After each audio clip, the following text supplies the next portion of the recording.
Action समझ लेते हैं। दिन भर क्या एक्शन रहा बताएंगी प्रियंका। आज बाजार में हमने देखा कि सुबह से ही ओपनिंग के साथ ही प्रेशर था। पहले तो यूएस फ्यूचर्स, एशियन मार्केट और इंडियन मार्केट सभी ने एक दूसरे के मूवमेंट को मिरर किया। इसका रीज़न था कि चाइना और यूएस के बीच में बढ़ती वॉर ऑफ वर्ड्स और उसके चलते टेंशन। आज सेंसेक्स इसी के चलते लगभग 200 अंकों की गिरावट के साथ बंद हुआ। निफ्टी बैंक लगभग फ्लैट था, लेकिन बैंक निफ्टी लगभग 60 पॉइंट्स की गिरावट के साथ और ब्रॉडर मार्केट में आपको फ्लैट टू पॉजिटिव काम करते हुए दिखाई दिया। विक्स में हालांकि आज 9% की बढ़त जरूर दिखाई दी क्योंकि अच्छी खासी वॉलेटिलिटी थी।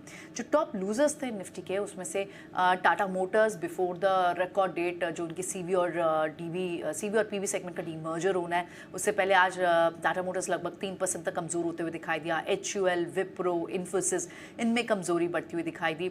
ऑन द फ्लिप साइड आज जो गेनर्स थे उसमें Adani ports, Bajaj auto, Bajaj finance, InterGlobe aviation जैसे स्टॉक्स थे। सिंस में आज जो स्टॉक बेस्ड न्यूज़ थी उसके चलते ड्रीम फोक्स उन्होंने 3-4 बड़ी अनाउंसमेंट्स की। अपने लोअर लेवल से लगभग 40% रिकवर हो गई है ड्रीम फोक्स। 16% तक की बढ़त इस स्टॉक में देखने को मिली। उसके अलावा BLS इंटरनेशनल, ये भी एक न्यूज़ फ्लो के चलते 12% तक स्लिप हुआ था, बाद में रिकवर होकर 10% क्लोज हुआ। मैप माई इंडिया लगभग 6%, लास्ट वीक इसमें एक पॉजिटिव न्यूज़ थी। और साथ ही टाटा कैपिटल जो कि आज लिस्ट हुआ लगभग 1% की बढ़त के साथ बंद हुआ। नंबर्स के बेसिस पे वारी रिन्यूएबल्स में आज 8% की तेजी थी। उसके फ्लिप साइड पे एवेन्यू सुपरमार्ट देखें, मार्जिन कॉन्ट्रैक्ट हुआ, हालांकि मार्जिन कॉन्ट्रैक्टेड स्लोएस्ट पेस है लास्ट 4 क्वार्टर्स, लेकिन इतना रीज़न नहीं था बाजार को कन्विंस करने के लिए। 2.5% गिरावट के साथ ये बंद हुआ।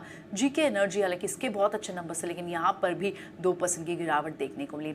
उसके अलावा कुछ और अगर आप मिड कैप में ब्रॉडर मार्केट में गेनर्स की बात करें, उसमें जुबिलेंट इंग्रीविया, केफिन टेक, यहाँ सिटी की रिपोर्ट थी, टाटा इन्वेस्टमेंट कॉर्प, क्योंकि टाटा सन्स की लिस्टिंग की भी बात हो रही है, टाटा ट्रस्ट के बीच में ऐसी कुछ अनाउंसमेंट्स आई। और थॉमस कुक 5% की तेजी के साथ बंद हुआ। फ्लिप साइड पे लूज होते हुए जो काउंटर्स दिखाए उसमें सुब्रोस, केन्स, फैसलो डिजिटल और साउथ इंडियन बैंक। तो ओवरऑल आज ग्लोबल मार्केट्स का एक इम्पैक्ट, एक ओवरहैंग इंडियन मार्केट्स पे क्लियरली दिखाई दिया।